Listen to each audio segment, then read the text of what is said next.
Coaching is also not a watch and learn type of thing where I feel like that is more mentorship, right? People, we talked a little bit about lived experience. And sometimes when people have lived experience, they're like, okay, I did it this way. Now you do it that way too. And I don't believe that that is coaching either.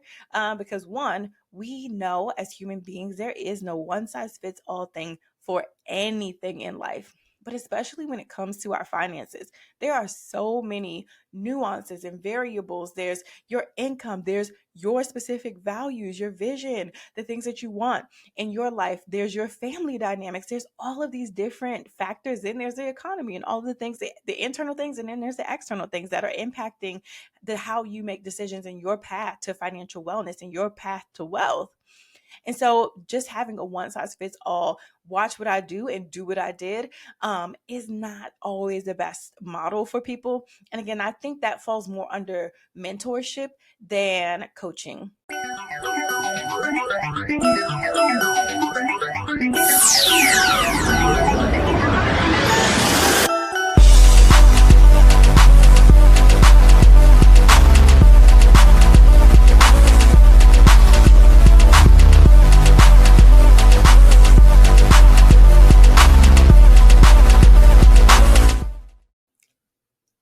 Hello, and welcome back to another episode of the Grow Beyond the Budget podcast.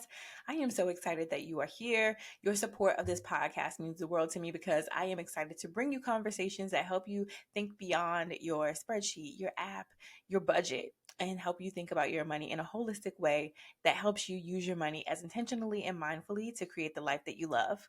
If you are new here, I am your host, Tiffany Burns, money and mindset coach. And what I do is help women change the way that they think and feel about money so that they can use money intentionally. And so this podcast flows perfectly in alignment with what I do in my business. And so I'm really excited to talk about today's topic because today we're going to be talking about what is a money coach?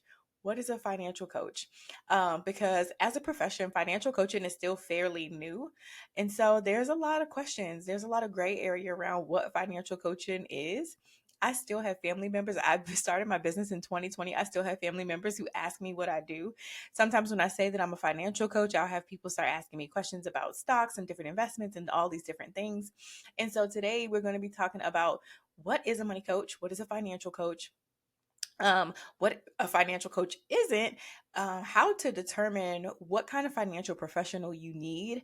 Because what I would love to happen in your life is that you experience all different types of professionals that can help you with your finances, from financial coaches to advisors to planners to estate planning attorneys to lenders that can help you with mortgage and funding. All of these different professionals, CPAs and accountants, can't forget about them. All these different professionals who can help you maximize your dollars so that you can live your best life, making your money work smarter and not harder. And so today's episode, we're going to be talking about what a financial coach, what a money coach actually is. Now, you notice that I said financial coach sometimes I'll say money coach. More often than not, I refer to myself as a money coach. Typically, when people come to me, they say things like, I need to get my money right. I think about that Kanye West song, wait till I get my money right, right? Like, wait till I get my money right. I hear people say things like, I need to change my relationship with money. And so for me, language is a really big thing. So I like to use language that is relatable to people, language that is not intimidating. And so when we're talking about your finances, that could be pretty broad. I feel like money narrows it down just a little bit to where you can almost kind of guess that I'm not helping you with stocks and investments and things like that. I hope. That is my hope. Let me know if I'm doing a good job with that. But a money coach and financial coach a lot of times are used interchangeably. In the coaching certification that I got, on my certificate, it says certified money or financial coach. On my business cards, it says financial coach. But what money coaches in essence are supposed to be doing is helping you with your day-to-day finances, with your finances that you are managing right now. As we get into this conversation, we'll talk a little bit more about what the differences is between a financial coach and a financial advisor and what the differences and the nuances are. But I wanted to just kind of lead and lay the foundation of coaching in general. Like I just mentioned, a financial coach or a money coach is somebody that's going to be helping you, like they're in the trenches with you.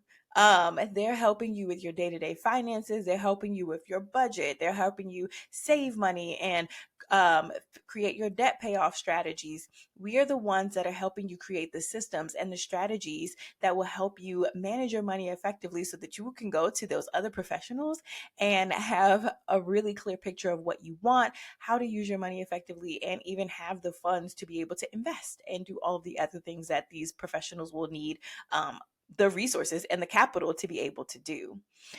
Now, when we're talking about coaching, again, coaching is still a fairly, especially money coaching, is still a fairly new profession.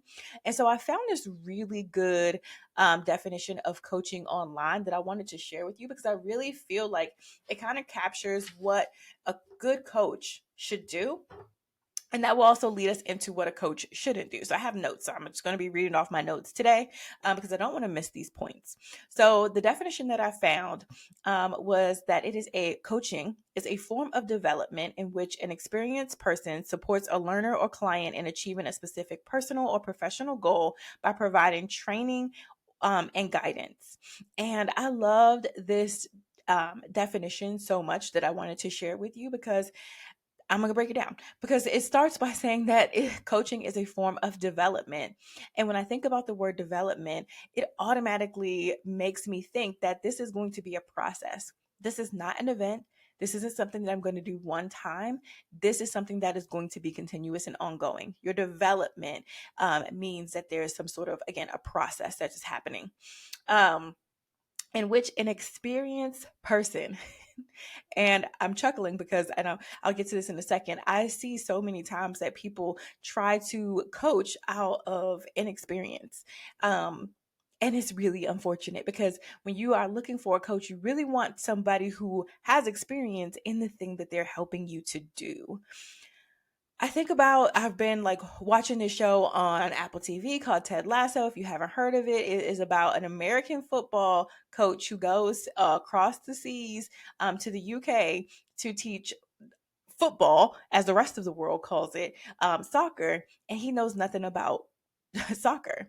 He is a great coach, and so he is able to thrive even though he didn't understand the actual game that they were playing. But it's really important for you to have somebody who has experience, and that could be experience from books and from formal education, certifications, and things like that, or it could be life experience. Sometimes life is the best teacher. I can't tell you how many people I have met and connected with in this financial space who have degrees in finance, who have degrees in accounting, and still haven't mastered the nuances of and the behaviors and the mindset shifts that are required for day-to-day money management.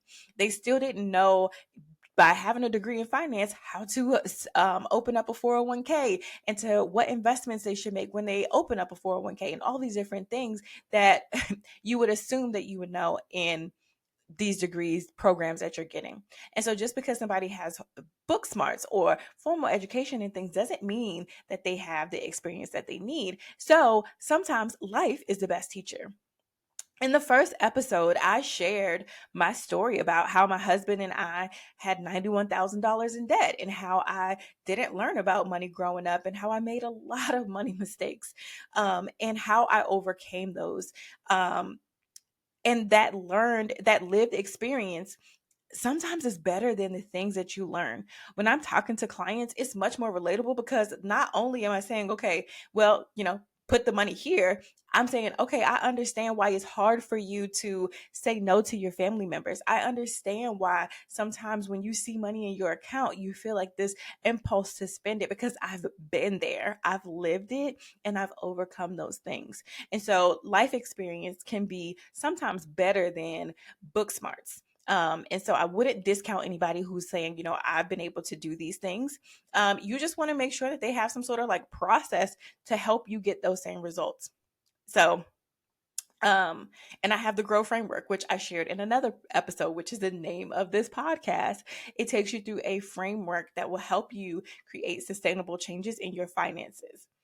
Okay, so that's the experience part, right? So you want a coaching is a form of development coming from an experienced person. The next thing that it says, which I absolutely love, was it talks about, helping you achieve a specific goal, whether that was professional or personal. And I think when it comes to our professional goals, we've got that on lock. We know that, it takes money to make money. So we get degrees, we get certifications, we go to all sorts of like development courses, we pay for networking opportunities, we do all of the things that we need to do to get ourselves in the right rooms and the right spaces when it comes to our professional development. We understand that concept very well. If we want to get ahead in our career, if we want to climb the corporate ladder, if we want to do well in our businesses, that we're going to have to invest in our development, our professional development. I would just love for us to keep that same energy when it comes to our personal development. One, if you take care of you, then everything else will fall into place. If you are your best self holistically, when you are showing up to work, you show up better. When you are talking to your kids and having different relationships and, talking to your friends and family members, you show up differently when you are your best self. And so, again, I just would love for us to keep that same energy that we have and investing in our professional development, in our personal development. And then the last thing that it said, the definition was providing training and guidance. Now, in coaching, coaching is really about curiosity. Coaching is about motivation. It's about finding the things that will help you perform at your peak so that you can get results. Coaching is a really introspective. It's about making sure that you have the tools and resources and knowledge and the right questions and the right probing and the right prompts to help you really create an identity shift, right? To help you level up in whatever it is that you're trying to accomplish so that you can get there. In coaching, there are times where you would have to do some training. And so what you would need from a coach is strategies and tools and resources and things that you would need to do the technical stuff to actually get the things done. And then you also need guidance. And so I try to shy away from using the word accountability because one, for some people it has a negative connotation to it, because you're thinking like, okay, someone's going to hold me accountable and that means that I'm going to get in trouble if I don't do something, and that's not really what coaching is about. Yes, it is great to have people who can walk alongside you, but a good coach is going to help guide you and stay committed and stay on track and on course for whatever it is that you want to accomplish. And so I hope that was helpful. And again, coaching for me is really about making sure that I am asking the right questions. I am listening. I am hearing. I am helping clients come to realizations and perspective shifts and mindset shifts, behavior changes, and coming to create plans that are aligned to the life and vision that they want so that they can have a lasting and sustainable change. This is a perfect time to go into what coaching is not. And so when I first started my business, one of the things that I used to do was I was so eager to help people create their financial transformation. I just thought that meant like, I'm going to teach people how to budget. If I can just show people that this is how you need to set up your budget, then they'll be fine. They'll live happily ever after. And I quickly realized that was not the case. One, what I was doing was not coaching. I was consulting. I would go in, people would send me their bank statements. I would look at their numbers. I'm saying, okay, based off of these numbers that you gave me, this is how much money you should put here. This is how much money you should put here. And that's it.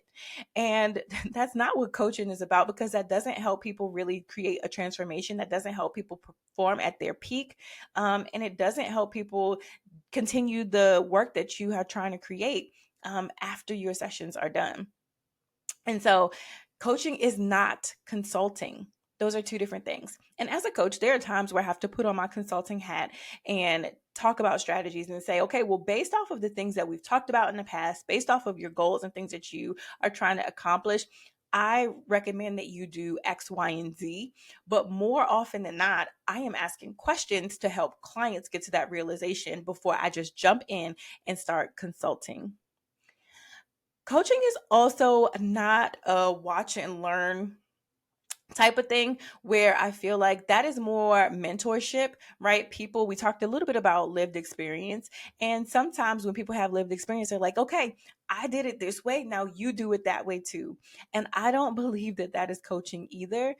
Because one, we know as human beings, there is no one size fits all thing for anything in life. But especially when it comes to our finances, there are so many nuances and variables. There's your income, there's your specific values, your vision, the things that you want in your life. There's your family dynamics. There's all of these different factors. Then there's the economy and all the things, the internal things, and then there's the external things that are impacting the how you make decisions in your path to financial wellness and your path to wealth.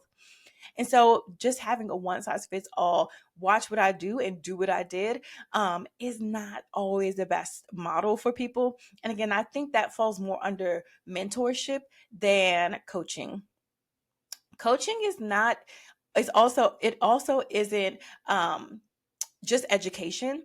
Yes, there are times where we have to go in and talk about different concepts and strategies and different things. And I'm teaching and showing my clients new things, but that is financial education.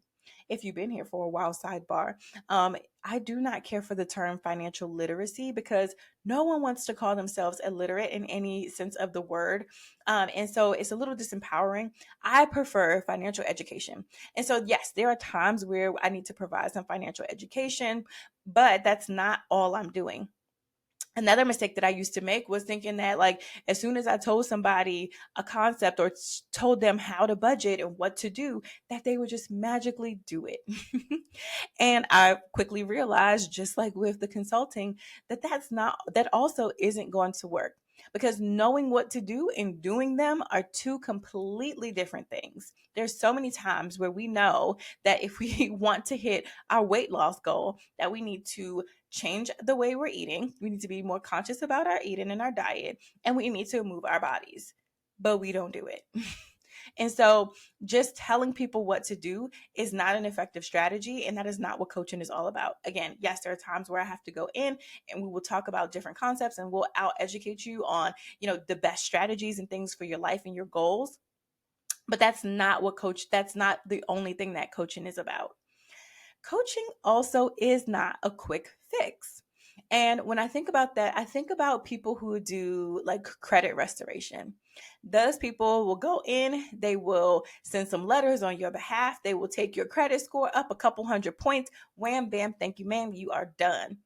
However, that does not help you create, again, a lasting transformation, because they didn't talk about the habits or the situations or the money management that had led you to bad credit in the first place. And so you will rarely hear me talk about credit. When I talk about credit with my clients or when we talk about credit on this podcast, it is simply usually a side effect of the good habits and principles and the behaviors that we're putting in place. And your credit going up is a side effect of that. That is not a main focus of mine. And because I think with the credit industry, the credit restoration and the credit repair, people are looking for quick fixes, and that's not what I'm focused on. I don't want you to just have quick wins. I want you to have a great lifestyle. Um, and then lastly, coaching is not focused on your past. And so if you are looking to unpack and heal from trauma, then coaching is not what you need. That is therapy. And sometimes coaches can toe that line really closely, myself included, being a mindset coach, right? We can get real close to that line of therapy versus coaching, but I'm very clear that I am a coach. Coaches are focused on helping you understand your present so that we can build your future. And sometimes we look in that rear view mirror just for a second to glance and see, how did we get here? Where are we right now? So we can continue to drive forward. And that rear view mirror in a car, just like in a car, is very small because we're only looking back for a second and then we're going to continue to look forward. I have experience with working with a mindset coach before I became one. And she did such an amazing job because she, again, great coaches ask you the right questions. She was very, had let me become very introspective. And when I was working with her, I realized, well, we discovered that I had some self esteem issues, y'all. I had some self worth issues. I tied my accomplishments and the things that I was doing to my worth and my value. And that was not good. I put a lot of weight on what other people thought of me. And it didn't put a lot of, I wasn't very kind to myself. And so we were able to bring all of those things to the surface by asking questions about things that have happened to me in my past in our coaching sessions. What I did with that information was I packaged it up and took it right to my therapist so we could have new material. And so if you've ever consider going to therapy and you're like, I have no idea what I'm going to talk to my therapist about. If you try coaching, I'm pretty sure we are going to expose some things that you can start to unpack and process and heal from that you might not have even realized were there before you started coaching. But coaching in itself is not focused on your past. It is focused on where we are right now. Again, sometimes we glance back, just quick look back, and then we continue to move forward. Coaching is more behavior focused, and how can we create the life that you see in your vision? Lastly, coaching is not providing you financial advice. Coaching is not providing you financial advice. And this is where it gets good, because you have probably heard of financial advisors, financial planners. And so you're trying to figure out where a financial coach fits in. And so I hope that the description that I just gave you helped you understand what a coach does. Again, think in the trenches, day-to-day finances, boots on the ground, holding hands with you, helping you spend your money as intentionally and mindfully as possible, helping you reach your savings and debt payoff goals, helping you boost your credit as a side effect of the other good behaviors that we've put into place, and helping you just feel better about your finances. Now, financial advisors and financial planners are licensed designated professionals who have regulations that they have to follow, who have just a capability to do things in your finances that financial coaches don't always have the ability to do. With financial advisors and financial planners, they are the ones that are going to take the money that you give them and they are going to help you grow your assets and build wealth. And so they're the ones that are going to be managing your investments, helping you understand your risk tolerance and seeing, how much we need to, how risky can we be with our investments? How conservative do we need to be? What is your timeline? All of these different things. That's what a financial advisor and a financial planner does. Now, the difference between the two really quickly. So a financial advisor usually has a couple different licenses in different series. So they usually have a license to be able to help you with your investment choices, and then usually some sort of asset protection, which means like your insurances. You can check to see if a financial advisor has their license and if they're in good standing, if they have any complaints. If you go to finra.org, and I'm going to put that in the show notes for you. But they have to have licenses to be able to tell you what to do with your finances when it comes to investing. I see so many people online overstepping this very clear regulation, this law. Y'all, you're going to learn very quickly that I am a rule follower. Okay. Integrity is very important to me. And so if it's a law, if it's a rule, I'm more than likely going to follow it. So I do not toe this line at all. You will very rarely, if ever, hear me talk about investment advice. You heard me talk about in one of the episodes that you should invest. And a good way to start is tax advantage or employee sponsored accounts. But that's as far as we're going to get. I am not telling you what stocks to pick. I am not telling you what kind of industries to invest in, because that is not my lane. That is not my, I don't have licenses and certifications and designations in that area. And so I do not go there.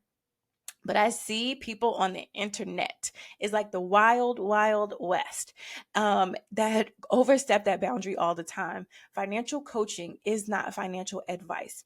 Now, again, there are times where we have to provide education for clients. So I talked to a client recently about her different investment opportunities, like options, so that when she goes to her financial advisor, she understands, the basis, the foundation of some of the things that she can do with her investment accounts. And then she can talk to them about it from there. Okay. Financial coaches are not it's financial coaching is not financial advice. Now, there is a little nuance, right? Because financial advisors could be financial coaches. But more often than not, what I have seen in my experience, and this is not to say I'm not speaking for all financial advisors out there, but what I've seen is financial advisors have the ability to create a budget for you. They know how to create a savings plan and a debt payoff strategy. But they're going to create that plan for you in a very analytical way. They're very technical and they're like, okay, this is your plan. You want to hit this goal. This is what you need to do in order to get it. Here you go. Good luck. I'll see you in, a next quarter, next in 6 months. I'll see you next year. Let me know how it goes. Whereas coaches can really, again, help you create the systems, create the habits, create the strategies, create the behavior changes that will get those things done. And so it's possible for coaches and advisors to work together. But I have very rarely seen advisors who do that deep, like mindset work and helping you with the behavior changes and even spending the time to really dig into the exploration of what your goals are and what you want your life to look like. I remember when I went to my first financial advisor. Well, not the first one, because the first one that I went to, he asked me how much money I had in assets and was like, girl, come back to me when you get your money up. The second, or the person that we ended up going with, he asked me so many questions about my finances and my goals for my money. Things from, what I wanted to do or when I wanted to retire, to what would I want to do if something were to happen to my husband? How are we going to take care of our house and our bills and all of these different things? At the time, my husband was the sole breadwinner. And so he was asking me like all of these different questions about my finances and what I would do, how I wanted to take care of my kids, what I wanted, if I wanted to take care of my aging parents. He asked me so many questions. And when I was put on the spot like that, I didn't really have answers for him. And so in coaching, it really is a great space for you to explore all of these different things that you want to do with your finances. So when you go to a financial advisor, you have a very clear understanding of what it is that you want for your life, so that it makes their job a lot easier. And again, the coach can help you implement the early stages and strategies so that you can have the maximum amount of money to invest and to do all of the things that the rest of your money team needs you to do. So again, a coach can work with a financial advisor, but unless a financial coach or the financial advisor is licensed, they should not be giving you financial advice. Again, I see people overstepping this all the time. It drives me absolutely wild. You'll see like some like really weak like disclaimer on the page was like, this is not financial advice, but y'all are out here living wild and I see you and I'm judging you. um and so I talked about financial advisors again, but then the difference between a financial advisor and a financial planner is financial planners are like the highest designation in the financial professional space. They do a lot of certifications, a lot of studying. Their exams are no joke. The amount of classes and studying that they have to do to get to that designation is legit. Financial planners do take a holistic approach to your finances. A couple episodes ago, I talked about your financial plan and all of the things that are encompassed in that, from your assets and your investments to your estate plan to your insurance to all of these different things, your tax strategy, all of those. A financial planner is well versed in all of those different things to be able to help you execute. If they don't execute those things for you, then they have somebody on their team or in their network that will. But they have a very bird's eye holistic view of your finances. And one of the things that I love about financial planners is that they can do that. The downside, and again, I'm not speaking for all financial planners, the downside is because they have so many designations, a lot of times what I see is they work with high net worth individuals. And so they're not always the person that you want to start with, but it is definitely a person that you want to aspire to work with. Or if you find somebody that is in your range, price range, then hop on it. Okay. The last thing I'll say about financial advising and financial planners is that you want to make sure that when you meet with these people, I give my clients questions that they want to ask them. So it's an interview process, just like you would do for a job. You want to make sure that they're a good fit for you, that you're a good fit for them, that they will truly have your best interest in mind. You want them to be a fiduciary. It's very uncommon now for you to find someone who is not a fiduciary, but usually it's written on something. They say it immediately, that you want to make sure that they have your best interest in mind. But the next thing is that you want to pay somebody a flat fee versus a percentage. You want them to give you advice that you need for your situation, but you don't necessarily want to give them a commission or percentage of your total assets. That model really, I feel like, it's fizzling out. I'm not seeing as many people use it as we used to. But that is a really good thing to note when you are ready to go work with a financial advisor or a financial planner. Sometimes they charge a fee, a flat fee. One time, thank you, ma'am. And then sometimes they do a percentage. And if you are building wealth, even if it's 1%, I want you to think about what that means for you over time. And so usually a flat fee is a better deal for you. And for the advisor, if they're doing a great job, you will be happy to refer them to your friends and all these different things. So they are still going to be taken care of. Trust me. All right. I hope that was helpful with helping you understand the differences between a financial coach and a financial advisor. Again, financial coaches cannot give you financial advice unless they are licensed to do so. Financial advisors can coach you, but what I've seen in my experience is just usually they will create a plan for you, but they are on the ground with you, helping you implement and execute the plan. Whereas a coach can really get down and dirty with you and make sure that we are sticking to the things and stay committed to the things that you want to accomplish.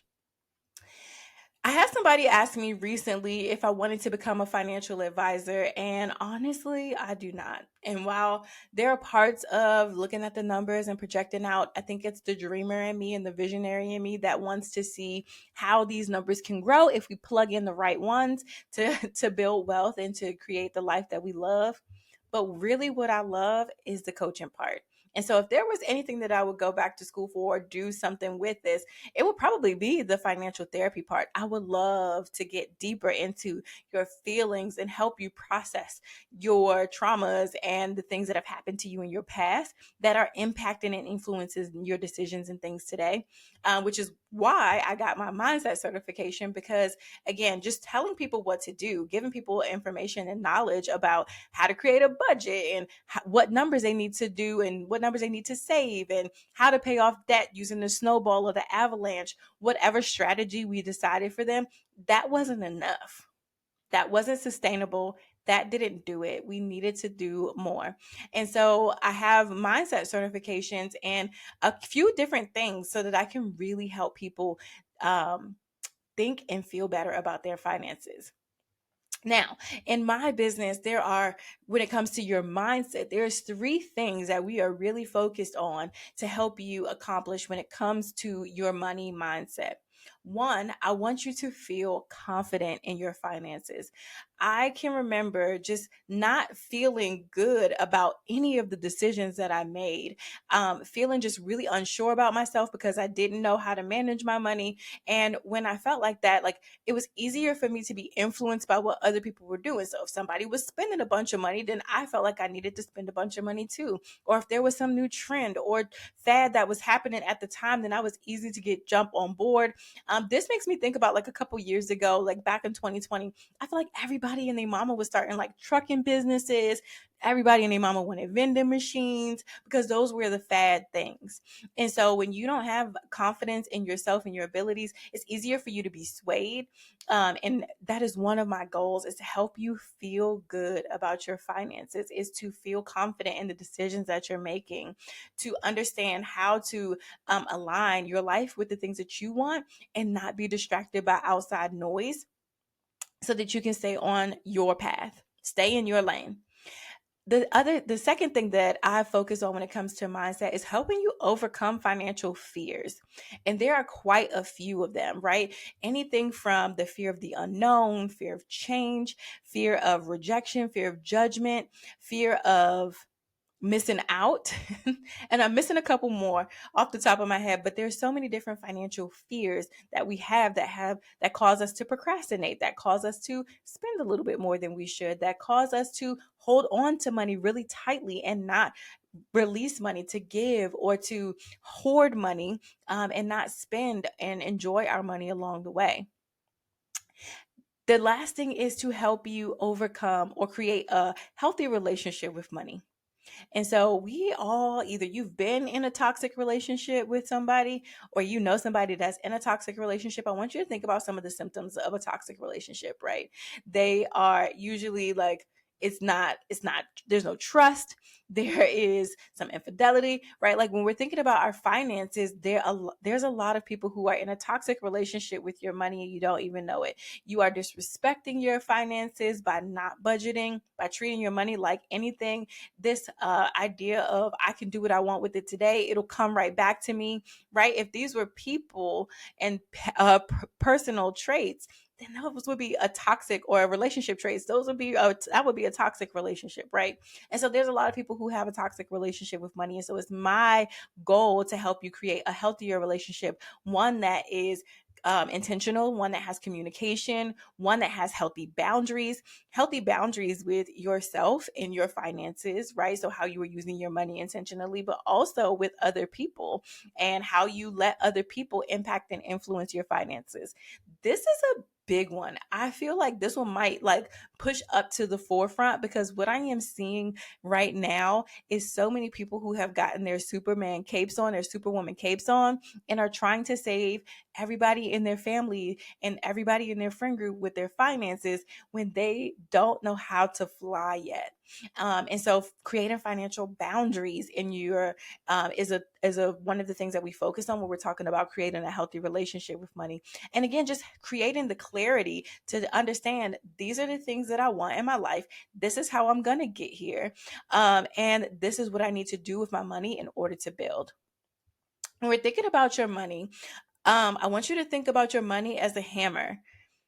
A hammer can both build things, but it can also destroy stuff. And I want you to really take a second to think about, are you building or are you destroying the life that you want to create right now based off of how you are using your money?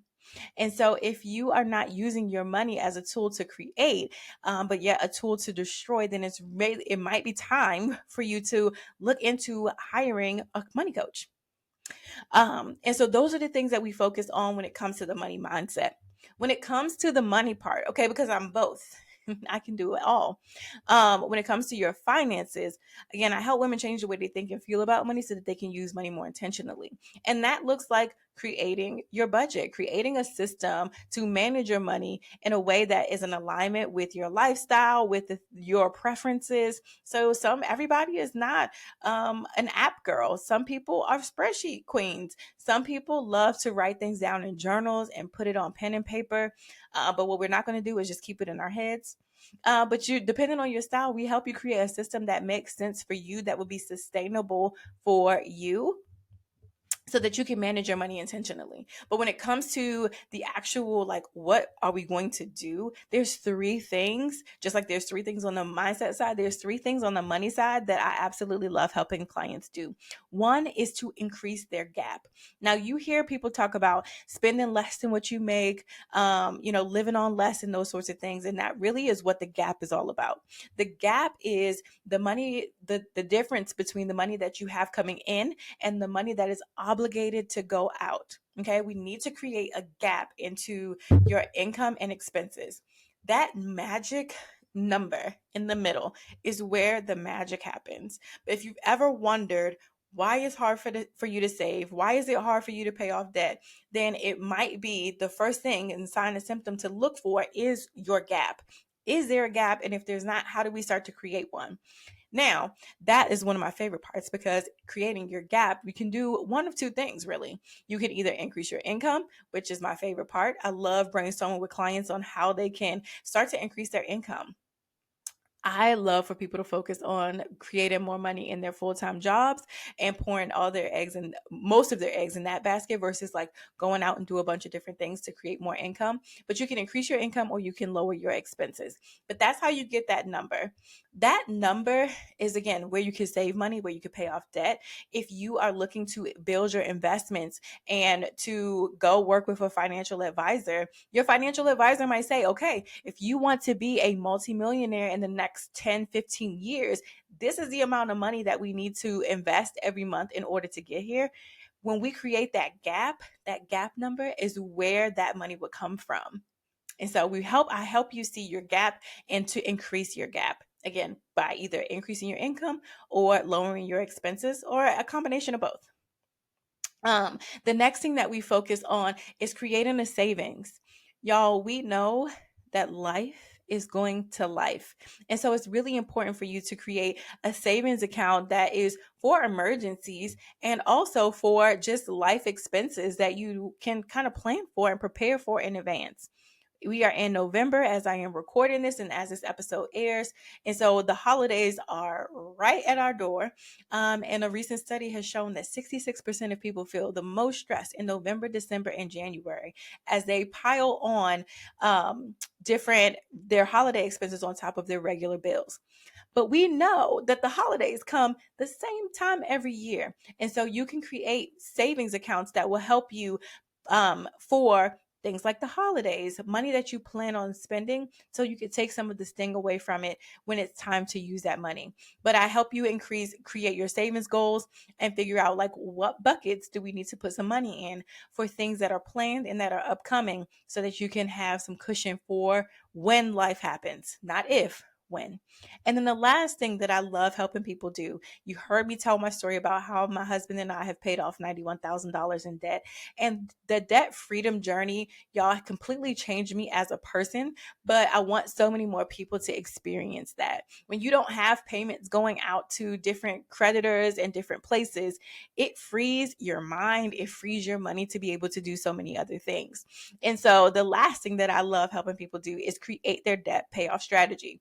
And so usually that is a strategy that I help people create, but we are building the habits to manage their money so that they can sustain it because it took us 18 months to create the debt, but it took us 3 years to pay it off. And with today's interest rates, the inflation, and all those different things, that is something that is a process. It's not always an event, but I can help clients create the plan, create the habits, create the why, create all of the things that they need, the environment for that debt payoff strategy to live way beyond our coaching time together. So I mentioned a little bit ago that I would love to be a financial therapist because I truly believe that every single person on this entire planet, okay, big and small, would benefit from therapy at some point in their lives. Everybody. We all experience different things, different traumas, and different experiences that shape the way that shape who we are. And there's things that we can talk to and process in therapy that can help us become better versions of ourselves. Every single person. This is a model. This is a hill that I will probably live and die on. That every person will benefit from therapy at some point in their lives. I now believe that everybody would benefit from financial coaching at some point as well. Financial coaching doesn't mean that you are struggling with your finances, that you're in dire straits, that you are out here struggling and can't make it. It just might be some symptoms that, I don't know, maybe I could be doing this a little bit better. Maybe I can use some improvement. Maybe I can optimize my money management a little bit differently. Maybe I just need to go in and talk to somebody and bounce things off with someone so that I'm not always talking to my friends who are broke about money. I'm just saying. And so I truly believe that everybody would benefit from financial coaching at some point. And this is usually, while coaching is a development, it's a process, this is usually a temporary commitment or a temporary relationship. In my coaching services, I offer different packages to work with clients. For the clients who are go-getters, the ones who are action oriented, the ones who are just like, give me the ball, coach. I know how to run the play. Like if you just create the play and you give me the ball, I know how to run it. I have strategy sessions where we go in, we create the budget, we create the goals. I tell you what to do, I give you the play, and I know you got it. For other people, that might look a little bit different. For some people, that might be a 3-month coaching container where we are spending a little bit more time to create your mindset shifts, to create the budget, and test it out for a little bit to make sure that we got this thing up and running. Okay, it could be a little bit clunky in the beginning. While we use data and things like that, like there's so many wrenches in life, curveballs that we get. It's nice to have somebody support you in the early implementation of those strategies. And so that's what that's great for a 3-month container. And then we have 6-month containers where you can get coaching for 6 months. And I absolutely love the 6-month coaching. 6 months might seem like a long time, but y'all, this year, we're in November right now. Time is flying by. And so it really does go by fast. And time flies when you're having fun. I love working with clients longer so that we can really, again, get those systems and strategies up and running, but really start to do life together to really make sure that not only do we plant the seeds for good habits, we also water and nurture them as well. And so if you are somebody who's been thinking about, I don't know if I need a financial coach, this is your nice friendly invitation to book a call and talk to me so that we can see if coaching is a good fit for you. Again, I truly believe, just like therapy, financial coaching would benefit everybody at some point in their lives. And so there's a link in the show notes if you have questions. This conversation about the differences between a financial coach and a financial advisor, I just scratched the surface. I feel like this is going to be a conversation that we have to have more than once on this podcast. I have some friends who are in my network that I would love to bring on and introduce to you so that, you can have somebody who is in that lane. Okay. Because I am very clear where my lane is and I do not cross it. Somebody who is in that profession that can support you as listeners to get started with your investments and different things. There's so many great people who I have in the queue to come on the podcast. But I wanted to have this conversation again as we start to wrap up this year. We just wrapped up financial planning month. We are ending 2023. I cannot believe that I'm saying that. And getting ready for 2024. This is a time where a lot of people get introspective and they start getting reflective and they're thinking about their vision boards for the next year. And if you are somebody who's put like some sort of money goal on your board every single year, but haven't been able to accomplish or do any of the things that you said to do, then I really want to invite you to work with a coach. Okay. I'll say this really quickly before I hop off. One of the things that I hear people say all the time is, how am I supposed to pay for coaching if I'm struggling with my money? And a good coach, okay, more often than not, can one, find the money to pay for themselves in your existing budget. And then what you get from a coach, again, talking about the mindset shifts that you need to make, talking about the habits and the systems and the behavior changes in your finances. If you are able to work with a good coach, with me, you will be able to get those results for a really long time. And so it's a temporary investment that does have a ROI. It has a return on its investment. But a good coach can help you see, okay, where's that money hiding? If I'm not the person for you, I had a conversation with somebody last week who is not a good fit for coaching. I gave her some resources. I gave her some things to do. I gave her some suggestions on how she can start to increase and stabilize her income. And then I will follow up with her in a little bit. If I'm not the person for you, I am very clear about that. Again, y'all, integrity is very important to me. So I'm not just out here trying to sell you into my programs just for the sake of it. There's times where I've had to refer people to financial advisors or career coaches. There might be somebody else that you need to support you in this particular season. I have lots of people in my network. I like to be the plug. I love connecting with people who can support you in all the different things that you want to do. And so if I'm not a good fit for you, then I am always honest about that. But as a coach, I pride myself on being able to find that money. Okay. It's in there, y'all. For most people, it is in there. for you to invest in coaching. If you do not, if you cannot, we can't find it, I give you the resources and the tools that you need to get started. I hope that you enjoyed today's episode.